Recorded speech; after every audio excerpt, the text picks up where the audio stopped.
संत समाज के बीच झगड़े करवाए जा रहे हैं, जो अपने से बड़ा किसी और को नहीं समझते हैं, वो कैसे योगी हैं। संतों में भी झगड़ा कराने का काम अगर कोई कर रहा है तो सरकार के लोग मिलकर के करवा रहे हैं। हमारे यहां कहा जाता है कि जो जितना बड़ा संत होता है, ये हमारी परंपरा रही है जो हम लोगों ने सीखी और समझी है और जानी है, कि हमारे यहां कहा जाता है कि जो जितना बड़ा संत होता है वो उतना ही कम बोलता है, और जब बोलता भी है तो जन कल्याण के लिए, इसलिए उसके वचन प्रवचन कहलाते हैं। यहां तो सब उल्टा ही है, इनकी योग्यता की परीक्षा करवानी पड़ेगी, क्योंकि जिस तरह के भाषा इस्तेमाल हो रही है उससे कहीं ना कहीं लग रहा है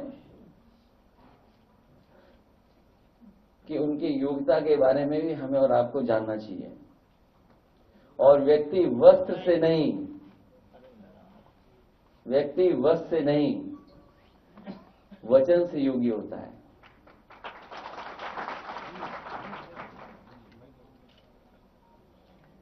जो लोग हमेशा अमृत काल को याद दिलाते हैं, ये आजादी का नहीं बर्बादी का अमृत काल है, और नकारात्मक लोगों का भी।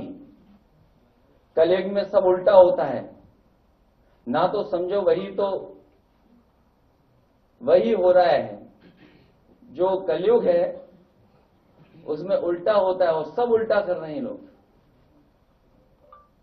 हमारे यहां ये माना जाता है कि जितना बड़ा ज्ञानी होता है वो उतना ही चुप रहता है, इसलिए हमारे यहां मौनी और मुनि की परंपरा रही है।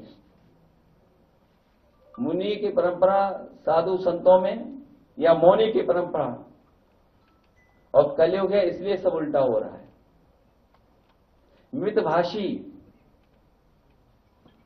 मितभाषी वाचाल बन गए हैं आजकल।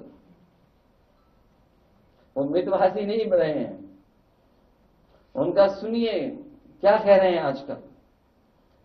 मृदभाषी कटुभाषी बन गए हैं, सत्य वचनी झूठे प्रचारक बन गए हैं, अभय निवारण करने वाले भय का प्रसारण कर रहे हैं, परोपकारी लोग अत्याचारी का काम कर रहे हैं। जिनका काम सरकार चलाना है वो बुलडोजर चला रहे हैं, और विकास का प्रतीक विनाश का प्रतीक बन गया है। और अभी सुना होगा हमने और आपने कि किसी भी सरकार को इस तरीके से सुप्रीम कोर्ट ने नहीं कहा होगा जिस तरीके से इस सरकार को कहा है। और सुप्रीम कोर्ट ने जो कहा, ये पहली बार ऐसा हुआ है कि देश में पहली बार सुप्रीम कोर्ट ने बुलडोजर एक्शन के खिलाफ उत्तर प्रदेश सरकार पर 25 लाख का भारी भरकम जुर्माना लगाया है। अगर कहीं ऐसा हुआ हो तो बताइए।